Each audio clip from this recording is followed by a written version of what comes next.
Suspense.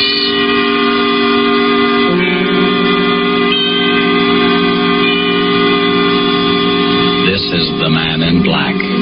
Here again to introduce Columbia's program, Suspense. Our star this evening is Miss Maureen O'Hara, whom you've seen rise to stardom in Hollywood within the short space of a year. Her performances in the 20th Century Fox production, How Green Was My Valley, then more recently in The Immortal Sergeant, and now currently in the RKO production, This Land Is Mine, have given her an enviable place in the ranks of America's new film favorites. Miss O'Hara makes her first appearance on our Suspense stage tonight as the heroine of A Study in Homicidal Mania, The White Rose Murders by Cornell Woolrich, which is tonight's tale of suspense. He stood there waiting. He knew that presently they would come out of the second-rate dance hall, out into the dimly lit street. He listened a while and smiled as the orchestra played that tune inside. And then they came out, the two girls, and still he waited, close enough to hear what they were saying. Well, I'll see you at the office tomorrow, Sally. Oh, I don't know how I'll get up. It's after 1 o'clock. 6 hours sleep. Oh, I'll be dead tomorrow. Me too. Oh, gosh. I gotta have at least 8 hours or I'm no good at all. I wish I had someone to walk me to the bus. It's 4 long blocks. I'll walk you down, Sally. Oh, don't bother. We go in different directions. It's no trouble. Really, I don't mind. But really, it's not necessary. Come on.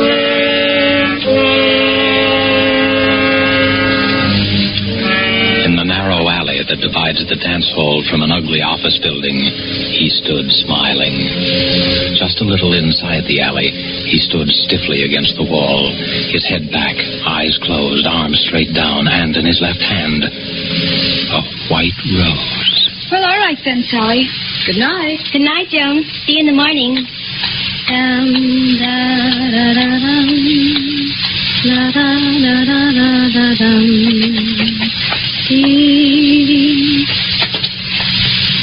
Oh, I hope I don't have to wait long for the bus. Who are you? Keep away. Keep away from me. Let me go. Let me go.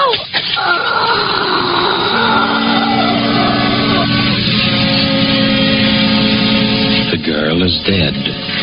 Tenderly, the figure straightens her hair and gently places the limp body on the ground. Then he opens her clenched fist, and carefully, so that the thorns will not bruise her flesh, he places in her hand the white rosebud.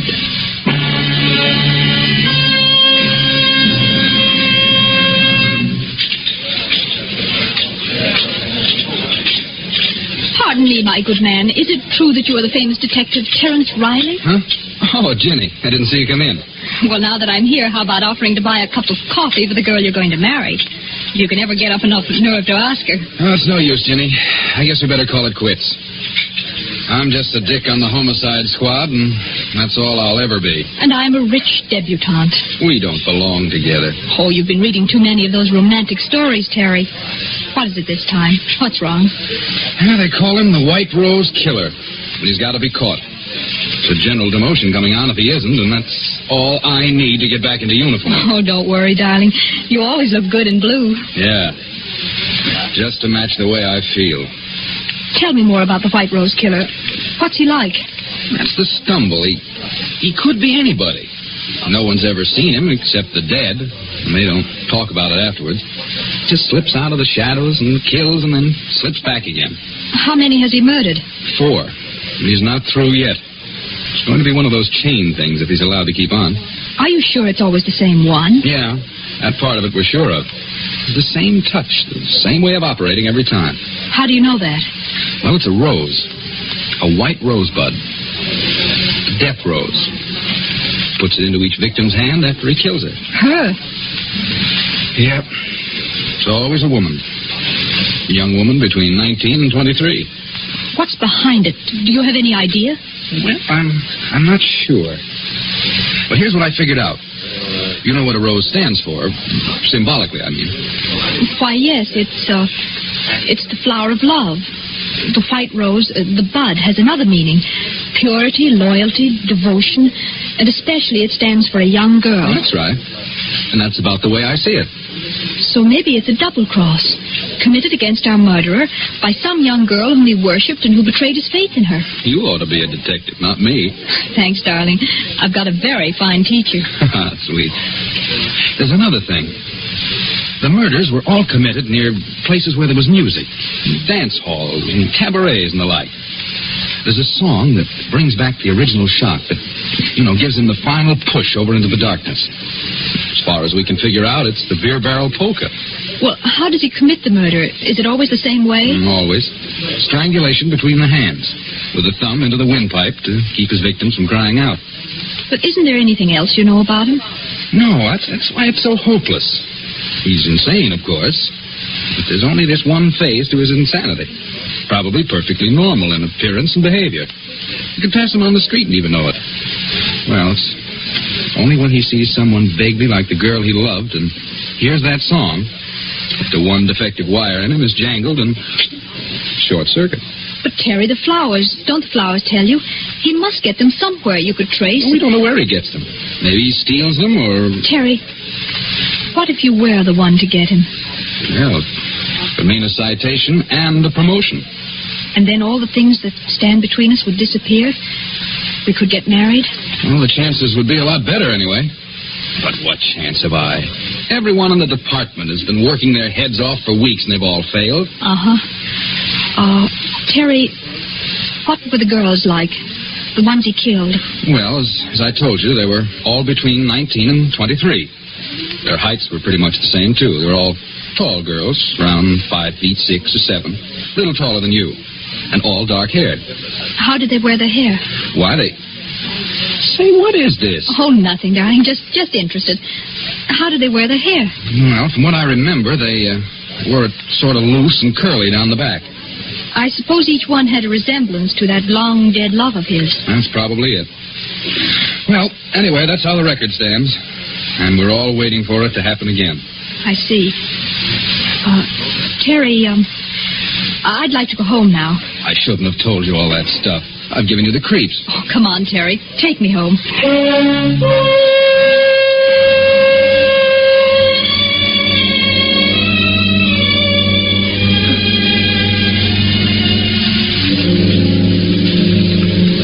Later, Jenny stands by the window in her room, looking out, thinking. She doesn't move for a long time.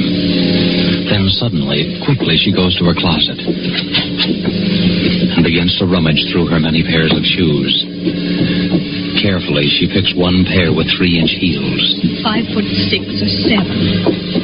Then she walks quickly to the dresser, opens a drawer, takes out a comb, and starts redoing her hair. One loose and curly down the back. Well, here we go. Edward. Yes, miss? Is the car ready? Yes, Miss Virginia. I've been waiting for you. Let's go before Mother sees me. Your mother's been looking for you, miss. I hope you didn't tell her. No, Miss Virginia, I didn't. Good. Come on, Edward. Where do you wish to go, Miss Virginia? The Starlight Dance Hall on Grove and 2nd Street. The Starlight, miss? Yes, Edward, that's the place. I wouldn't go there unescorted if I were you, miss. It's one of the worst places in the city. It has a very bad reputation. The Starlight Dance Hall, Edward. Very good, miss. Very good.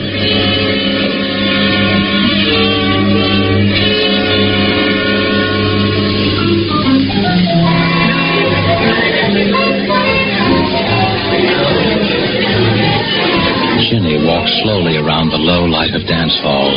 A tall figure leaning against a pillar watches her intently as he idly smokes a cigarette. He doesn't seem to belong there. His clothes don't have the nattiness of a dance lover. Jenny pauses not far from him. Deliberately, he throws his cigarette on the floor, steps on it, and slowly walks over to her.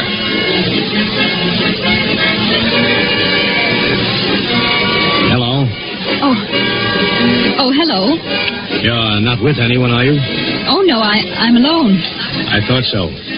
I've been watching you all the time. Have you? Haven't seen you dance yet. I don't know anyone here. How about dancing with me, then? All right. Come on.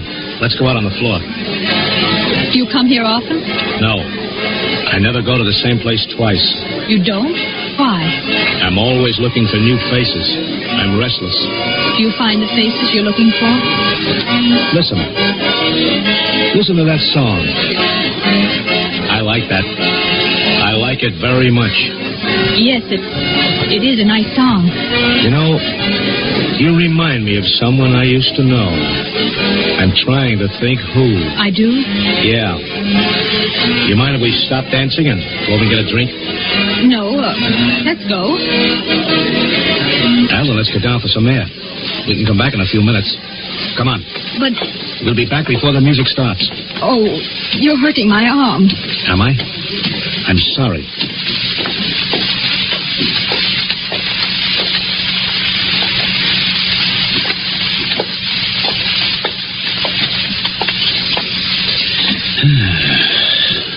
Fresh air smells good, doesn't it? It's so dark here. Let's go back. You're not scared, are you? Oh, no, it's Let's walk just down that this alley and back. Oh, please. No, you Let me go. Oh! Thanks. That's a lovely necklace, beautiful. Why, you're just a cheap Shut up. All you wanted was my necklace. So long, beautiful. Look out. What's the matter? Behind you, look. Holy... She's dead. A girl. Murdered. With a white rosebud in her hand. Well, Jenny, happened again last night. Just like the other times. The girl strangled in an alley and a white rose in her hand. Any news of the killer? No. He might just as well float through the air for all the trace he leaves. He must have bought the flower upstairs in the dance hall. He must have been there earlier, bought it, and saved it No, until... there was only one rose sold up there all night. And to a man who had a different girl with him. We had the flower girl at... How did you know that they sold flowers there? I didn't tell you. Well, I must have read it somewhere. You couldn't have. Wasn't in any of the papers. No details were given, just the statement that an unidentified body was found. Well, I just imagined that they'd sell flowers in a place like that. Well, I'm glad you don't go near those dance halls. Why, with this nut running around loose... Don't bother about that. We'd better catch this killer. And fast. Where do you get this wee stuff? To hear you talk, you'd think that you were on the case, too. Wouldn't you think so? To hear me talk?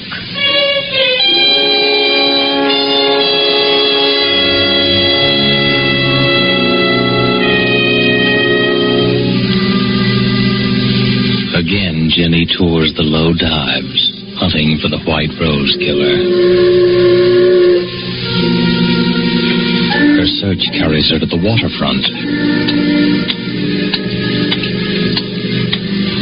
And as she walks past each dingy bar, she listens to the jukebox music.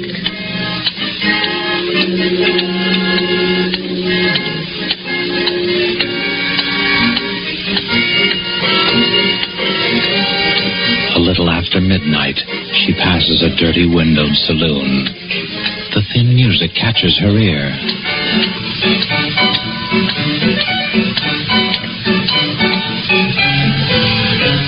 She pauses and listens, her eyes alive for some sign, some indication of the person she's looking for. Then suddenly her body becomes rigid as her eyes fall upon a figure huddled in the shadows. Someone's watching me. Slowly she starts to walk up the street. Behind her, the heavy tread of a man's footsteps keep pace with hers. It's a quiet tread, unhurried but deliberate. For several blocks, it keeps the exact distance. Jenny starts to walk faster. I've got to know if he's really following me. The man quickens his pace. Jenny starts across the street. The man follows. She's sure now, sure that the man is following her. She fumbles for something in her purse. Her hand closes around a gun. If he tries anything, I'll shoot. Yeah, In any trouble, lady? Oh, no, officer. It's all right. You scared him away. Scared who away? Oh, just a man who wanted to bring me flowers. That's all. Well, he brought you one anyhow, lady. What do you mean? Right there on the ground, right by your feet. A white rose.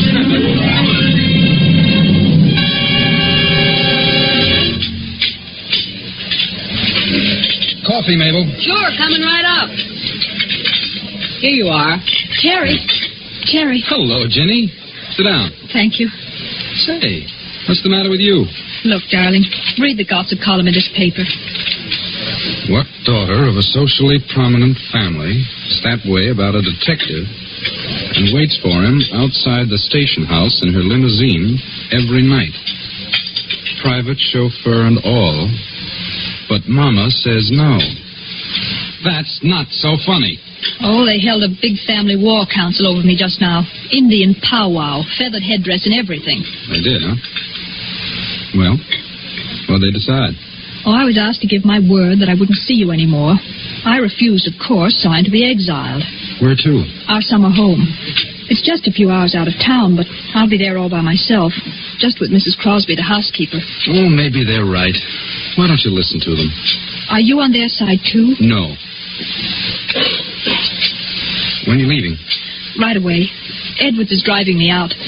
I just slipped out to let you know. Here's the address and phone number of the place in case you want to reach me. Don't lose it. I won't. Well, what's new and exciting about the White Rose Killer? Our famous lover of flowers? We're still trying to track him down. I suppose I'll go looking for him at the flower show that's just opened. Oh, a flower show just opened? Yeah. Well, goodbye now. I'll be seeing you.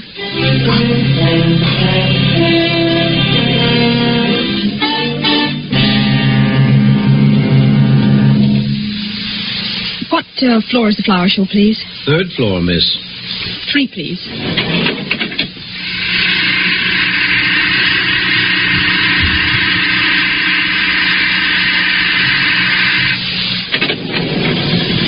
Third floor.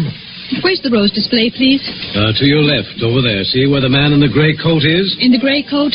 Oh, yes, thank you.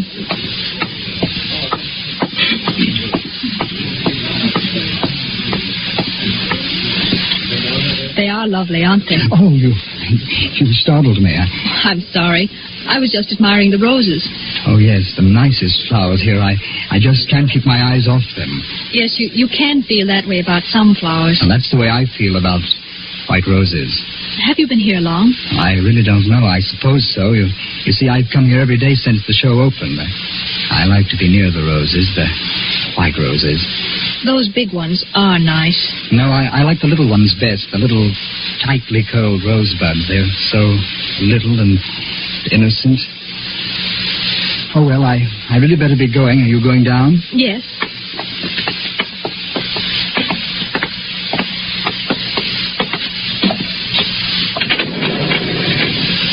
Down, please. Here, miss, I took a rose for you. Thank you. It's lovely.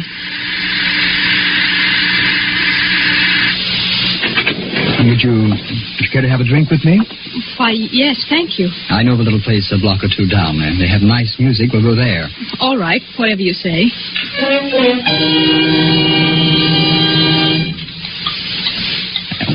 This is it. Where's the music? A nickel in the jukebox does it. Any special song you'd like? No, go ahead and pick one. Okay. There we are.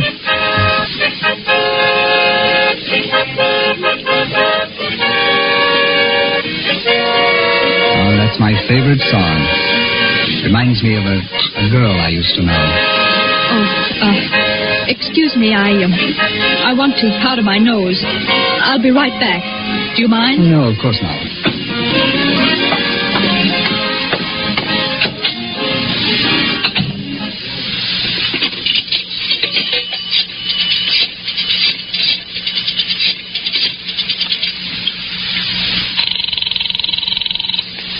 Seventh Police Precinct. Sergeant Thomas speaking.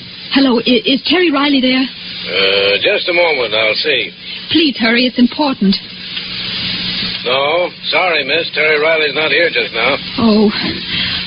Will you tell him that I can't keep that date with him. Goodbye. Do you always go to the phone booth when you want to powder your nose? Why, I had to make a call. Uh-huh. Well, I'm afraid I'll have to leave you. Oh, wait. Let me come with you. I'm sorry, miss, but I've got other things to do. Oh. What's the matter? That car. Someone that knows me. Let's get away from here. That's just what I'm going to do. So long, lady. Wait. Please don't go. Miss Virginia. I'm sorry, Miss Virginia, but I must speak to you for a minute. Oh, Edwards, what did you want? I'm sorry, miss. You'd better come with me at once. I've been looking for you everywhere. Your mother's been taken seriously ill. Mother? Where is she? She's out at the country place, miss. I drove her there shortly before dinner. She wanted to pay you a surprise visit. Oh. I believe the shock of not finding you there upset her, miss. Is she very bad? She had the doctor with her when I left. Mrs. Crosby has gone away for the day. Your mother needs you, miss. Well, let's go. Hurry, Edwards, please. Right, miss.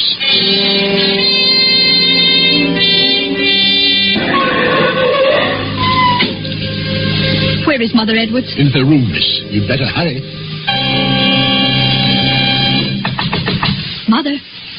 Mother, it's Ginny. Is the doctor in there with you? Mother? Why, there's no one here. The room's empty. The bed hasn't been touched.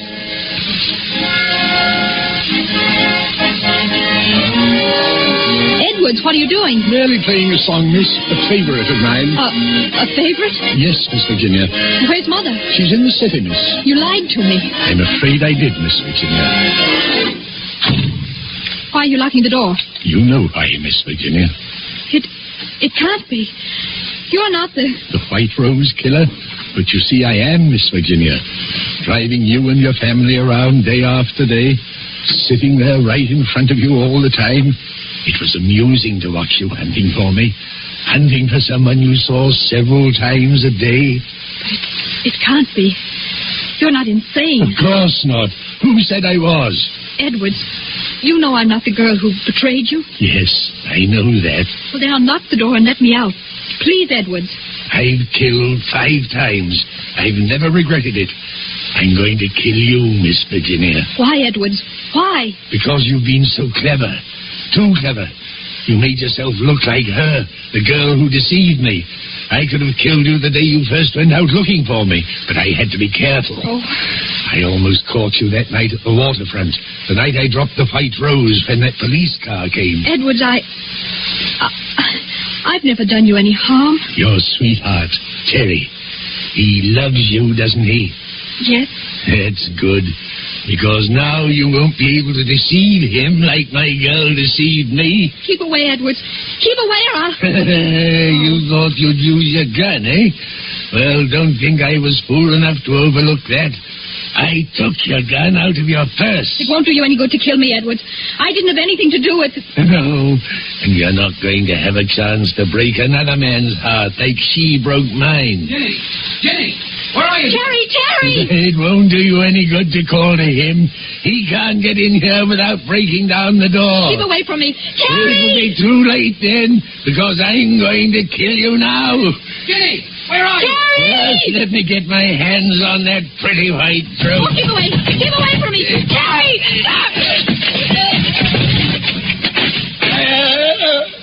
Jenny, are you all right? Yes, Terry, I'm all right. Oh, take it easy. Here, sit down. Oh, Terry, I was so scared. There was nobody here but Edwards and I. How did you know where I was? Oh, it was simple. You were supposed to meet me at the coffee shop. You never broke an appointment, and when you didn't show up, I called the number you gave me. You told me the housekeeper was here all the time, and when there was no answer, I got suspicious and came down. Besides, when I got a message down at headquarters that you had to break a date with me, I knew something was wrong. Are you sure you're all right? Yes, I'm... Terry, look. On the floor beside Edwards. A white rose. Must have fallen out of his pocket. That was meant for me. Oh, Terry, it's all crushed. Yeah. Crushed and dead. Just like the White Rose Killer.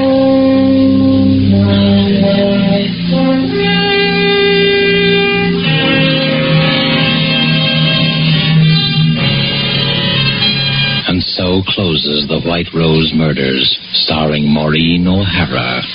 Tonight's tale of Suspense. This is your narrator, the Man in Black, who, speaking for Columbia, hopes you have enjoyed